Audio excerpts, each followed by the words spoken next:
আপনারা দেখছেন শিরোনাম update, powered by Misba agro product, Arambagh, Hooghly. Co powered by Asha cancer institute, new hospital road, Rampurhat, Birbhum. নমস্কার, আপনারা দেখছেন সংবাদ শিরোনাম, আর শিরোনাম আপডেট নিয়ে রয়েছি আপনাদের সঙ্গে আমি। আজকের এই বিশেষ প্রতিবেদনে আপনাদের প্রথমেই স্বাগত জানাই, এবং আজকের এই বিশেষ প্রতিবেদনে আমরা যে বিষয়টা নিয়ে আলোচনা করব সেটি হলো পশ্চিমবঙ্গের রাজনীতির অন্যতম আলোচিত একটা মুখ, অভিষেক বন্দ্যোপাধ্যায়। সেই অভিষেক বন্দ্যোপাধ্যায়কে ঘিরে ফের তৈরি হয়েছে আইনি অধ্যায়।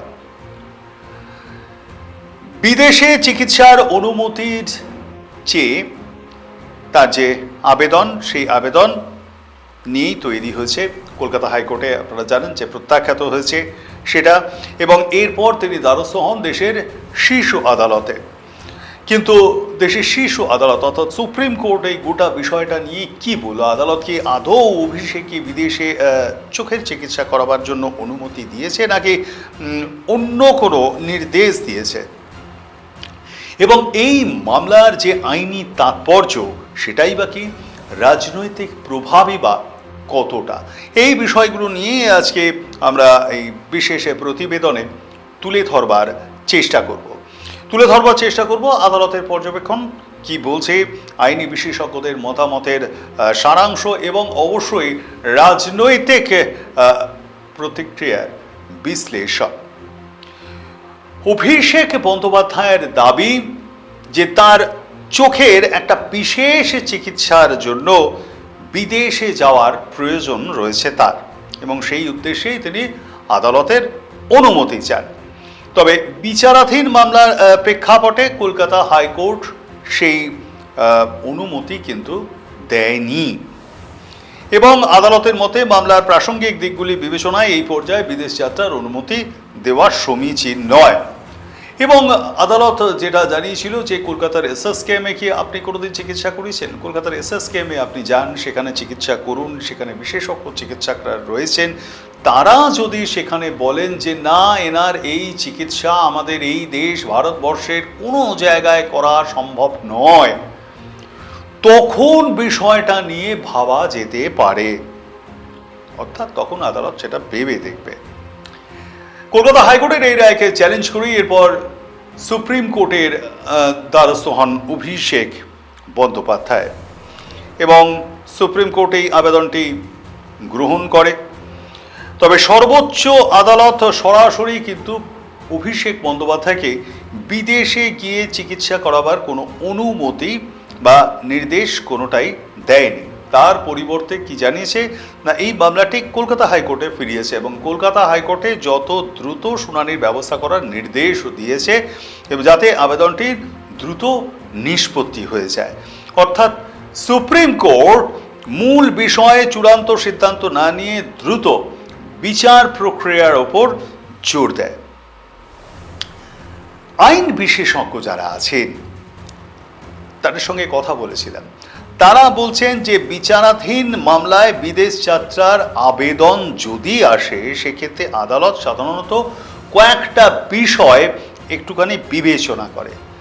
চিকিৎসার সত্যি প্রয়োজন রয়েছে কিনা বিদেশে গিয়ে, মানে এখানে কি আমাদের এই চিকিৎসা হয় না? আদালত, কলকাতা হাইকোর্ট যে প্রশ্নটা তুলেছিল, বিকল্প চিকিৎসার কি সুযোগ রয়েছে, তদন্ত বা বিচার প্রক্রিয়ার সম্ভাব্য প্রভাব, যেহেতু অনেকগুলো মামলা তার বিচারাধীন রয়েছে, এবং আবেদনকারীর আদালতের প্রতি সহযোগিতার কোন ইতিহাস, অর্থাৎ যিনি অ্যাপিল করছেন যে আমাকে বিদেশ যেতে হবে, বিদেশে যাওয়ার অনুমতি দিন, যার বিরুদ্ধে 11টা এফআইআর হয়েছে, এর মধ্যে অনেক মামলা রয়েছে, আমরা সেগুলো অবশ্যই জানাবো আপনাদেরকে। সেই জায়গায় দাঁড়িয়ে তার পূর্ববর্তী কোনো ইতিহাস রয়েছে কিনা, যে হ্যাঁ বিভিন্ন তদন্তকারী সংস্থা তাদের সঙ্গে সে সহযোগিতা করেছে কিনা, এবং আগে তার বিরুদ্ধে কোন কোন মামলা ছিল, বেলেবেল বা নন বেলেবেল ইত্যাদি ইত্যাদি, কীরকম সহযোগিতা, সেই ইতিহাসটাও কিন্তু বিবেচনা করে। প্রত্যেকটা মামলার সিদ্ধান্ত তার নিজস্ব তথ্য এবং পরিস্থিতির ওপরই কিন্তু নির্ভর করে। এখন প্রশ্ন হলো, এই মামলার রাজনৈতিক অভিঘাত কতটা? অন্যান্য যে সমস্ত রাজনৈতিক দলগুলি রয়েছে তারা কি বলছে, তৃণমূল কংগ্রেস তারা এ বিষয়ে কি বলছে, আর আইনি লড়াইয়ের পরবর্তী ধাপই বা কি হতে পারে, আমরা অবশ্যই গোটা এই বিষয় নিয়ে বিশ্লেষণ করার চেষ্টা করব। তবে তার আগে শিরোনাম আপডেটে নিয়ে নেব ছোট্ট একটা বিরতি, সঙ্গে থাকুন।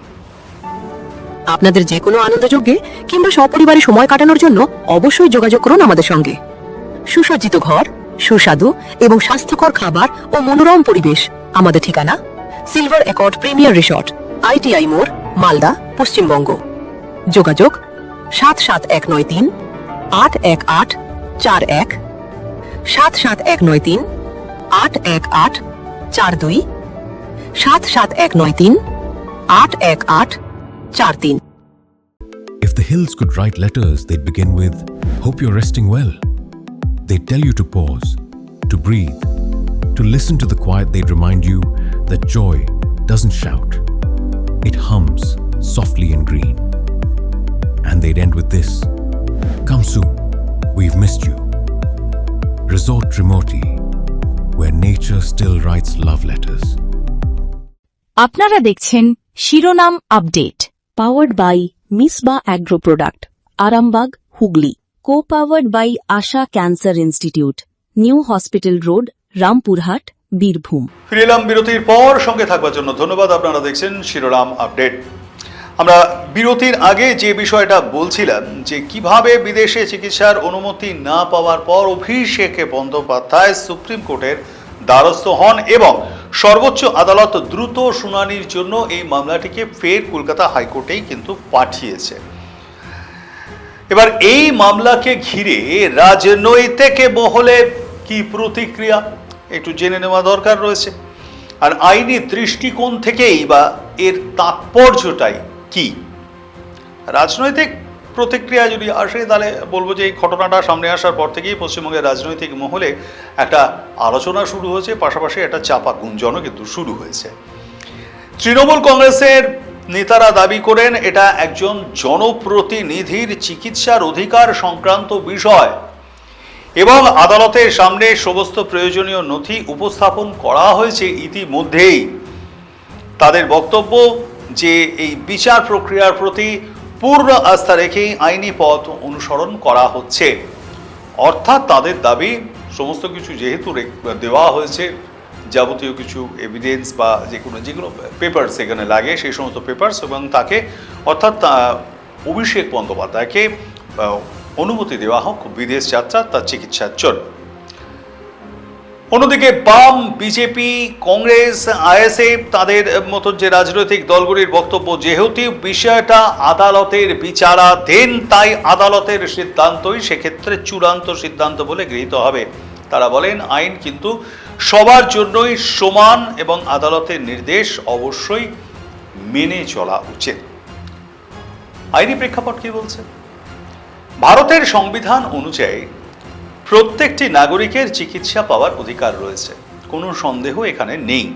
তবে কোনো ব্যক্তি যদি কোনো বিচারাধীন মামলার কারণে আদালতের নির্দিষ্ট শর্তের অধীনে থাকেন তাহলে কিন্তু বিদেশ যাওয়ার আগে সেই আদালতেরই বিশেষ অনুমতির প্রয়োজন রয়েছে এবং প্রয়োজন হতে পারে, হবে।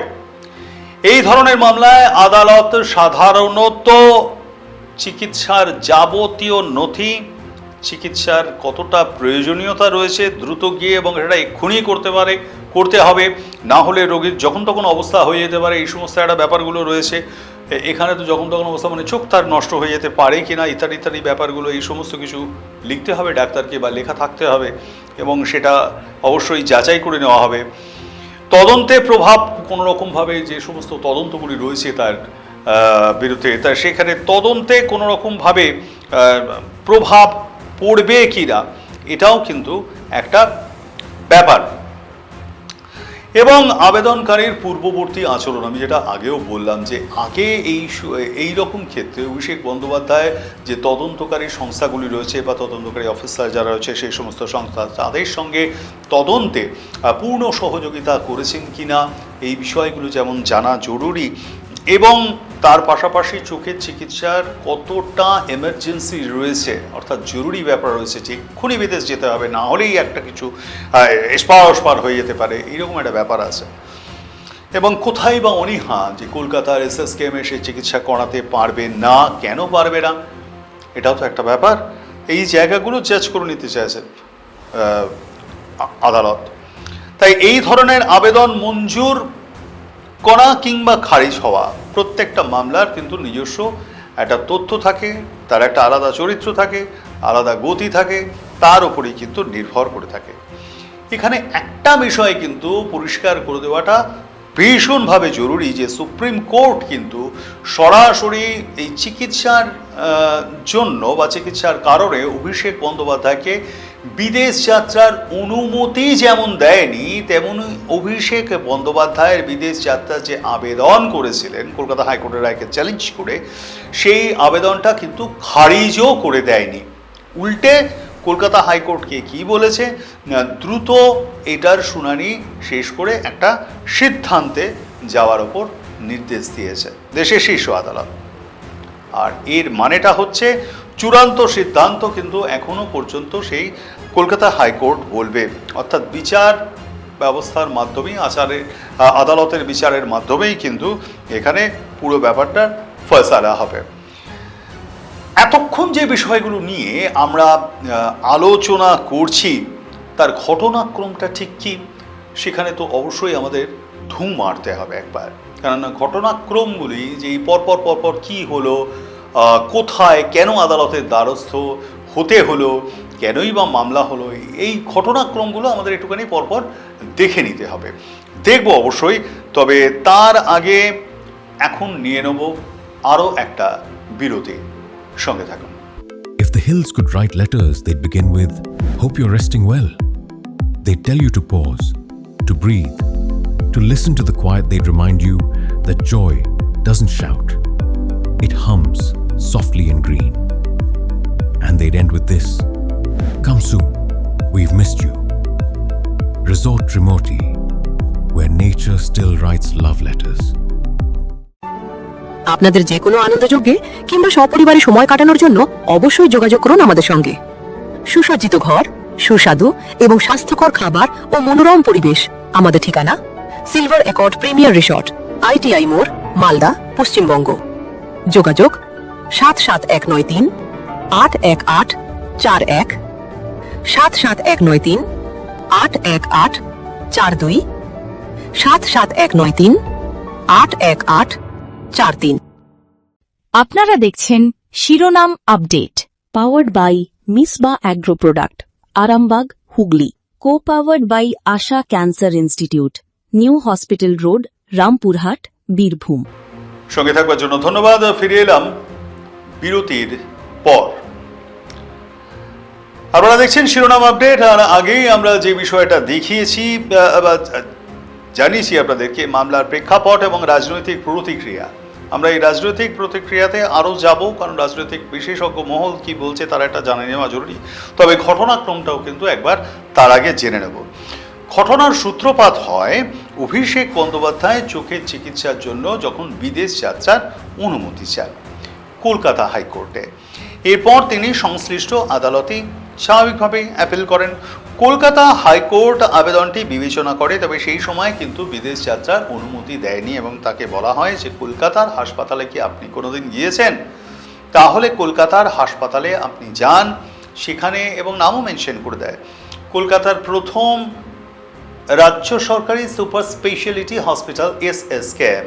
আপনি SSKM-এ আপনি যান এবং সেখানে এই বিষয়টা বর্ণনা করুন, আপনার চোখের যা যা ট্রিটমেন্ট, সেখানকার যে কাগজপত্র আপনি দেখাবেন, এবং দেখিয়ে তারা যদি বলে যে না, অভিষেক বন্দ্যোপাধ্যায়ের চিকিৎসা, চোখের চিকিৎসা কোনো রকমভাবেই আমাদের এই কলকাতা বা আমাদের এই দেশ ভারতবর্ষে করা সম্ভব নয়, এটা একমাত্র বিদেশের অমুক জায়গাতেই হয়ে থাকে আর কোথাও হয় না, তাহলে কিন্তু তখন আদালতের দ্বারস্থ হতে হবে অভিষেক বন্দ্যোপাধ্যায়কে, তখন আদালত এটা ভেবে দেখবে, এমনটাই জানিয়েছিল কলকাতা হাইকোর্ট। কলকাতা হাইকোর্টের যে এই রায়কে এবার রীতিমত চ্যালেঞ্জ করে দেশের শীর্ষ আদালত অর্থাৎ সুপ্রিম কোর্টের দ্বারস্থ হন অভিষেক বন্দ্যোপাধ্যায়। এরপরে কিন্তু এই যে আইনি প্রক্রিয়াটা একটা নতুন পর্যায়ে এবারে প্রবেশ করে। কীরকম? এটাকে চ্যালেঞ্জ করলো, জানিয়ে দিল, এবারে হাইকোর্টের রায়কে চ্যালেঞ্জ করে সুপ্রিম কোর্ট কি বলছে? সুপ্রিম কোর্ট এই মামলাটা গ্রহণ করে এবার পরিষ্কার জানিয়ে দেয় যে এটা নিষ্পত্তির দায়িত্ব হচ্ছে গিয়ে কলকাতা হাইকোর্টে, কারণ এই পুরো মামলাটা দ্রুত শুনানি শেষ করে নিষ্পত্তির নির্দেশ দিয়েছে দেশের শীর্ষ আদালত। এবার মাটি পাচার, তার কেন্দ্র ডায়মন্ড হারবার, সেখান থেকে মাটি তুলে মাটি পাচারের অভিযোগ যেমন রয়েছে তার বিরুদ্ধে, তার আত্মসহায়কের বিরুদ্ধে অভিযোগ রয়েছে গিয়ে নদিয়াতে, এবং সেই সঙ্গে আরও যে সমস্ত অভিযোগগুলি রয়েছে সেই অভিযোগগুলির মধ্যে আমি তো আগেই বলেছি নিয়োগ দুর্নীতির ব্যাপার, কয়লা উত্তোলন করে অবৈধ উপায় কয়লা উত্তোলন করে সেটা পাচার করার যে চক্র রয়েছে বা পাচার করেন যারা, তাদের সঙ্গে আর্থিক লেনদেনের একটা বিষয় রয়েছে অভিষেক বন্দ্যোপাধ্যায়ের বিরুদ্ধে। এখন এমনটাই কিন্তু জানা যাচ্ছে।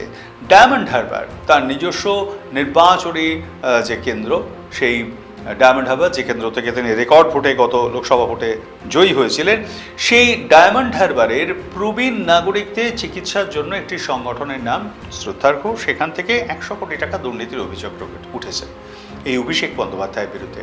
এবং অভিষেক বন্দ্যোপাধ্যায়ের বিরুদ্ধে আরও যেটা অভিযোগ উঠেছে, আমফানের ত্রাণের দুর্নীতির অভিযোগ উঠেছে এই অভিষেক বন্দ্যোপাধ্যায়ের বিরুদ্ধে। সেবাশ্রয় প্রকল্পের মাধ্যমে তিনি জনগণের চিকিৎসা পরিষেবা দিয়ে বেড়াতেন। সেই সেবাশ্রয় প্রকল্পের মাধ্যমেও কিন্তু কোটি কোটি টাকা আত্মসাতের অভিযোগ উঠেছে, এবং কিভাবে অভিযোগ উঠেছে তা আমরা আপনাদের বিগত দিনে জানিয়েছি। তবুও আজকে যেহেতু এই অনুষ্ঠানটা চলছে সেহেতু একটুখানি জানানোর দরকার। এই সেবাশ্রয়ে যে ক্যাম্প হতো, সেই ক্যাম্পে গরিব গুরব মানুষগুলিকে সেখানে নিয়ে যাওয়া হতো। এরপরে সেখান থেকে তাদেরকে খানতিনেক প্রাইভেট হসপিটাল ছিল, সেই হসপিটালে তাদেরকে বলা হতো দেখাবার জন্য। সেই হসপিটালের আউটডোরে যখন তারা দেখা যেতেন, তখন তাদেরকে বলা হতো আপনাদেরকে হসপিটালে থাকতে হবে, বেশ কিছু টেস্ট করাবার প্রয়োজন রয়েছে। প্রত্যেক দিন তাদের এই হসপিটালে থাকবার জন্য রোগী পিছু 3 থেকে 4 হাজার টাকা নেওয়া হতো। ওই প্রাইভেট যে হসপিটালগুলি রয়েছে তারা সেটি এবার নিত। বিভিন্ন রকমের পরীক্ষা নিরীক্ষা ইত্যাদি করা হবে বলে অন্তত দিন 10 সেখানে হসপিটালে ভর্তি থাকতে হতো, এবং সেইখান থেকে এই 4,000 টাকা যদি প্রতিদিন একজন রোগীর হয়ে থাকে, তাহলে 10 দিন ভর্তি থাকলে মোটামুটি 4×10 40,000 টাকা সেখানে নেওয়া হতো। তাহলে তাদের স্বাস্থ্যসাথী কার্ডের মাধ্যমেও আবার চিকিৎসা হতো, সেটাও কিন্তু একটা ব্যাপার। তাহলে স্বাস্থ্যসাথী কার্ডের মাধ্যমে চিকিৎসা হলো। স্বাস্থ্যসাথী কার্ডে সর্বোচ্চ 5 লাখ টাকা পর্যন্ত দিতে পারবে সরকার। 5 লাখ টাকা পর্যন্ত একজন মানুষ চিকিৎসা প্রশ্নে সেই সময় হতো।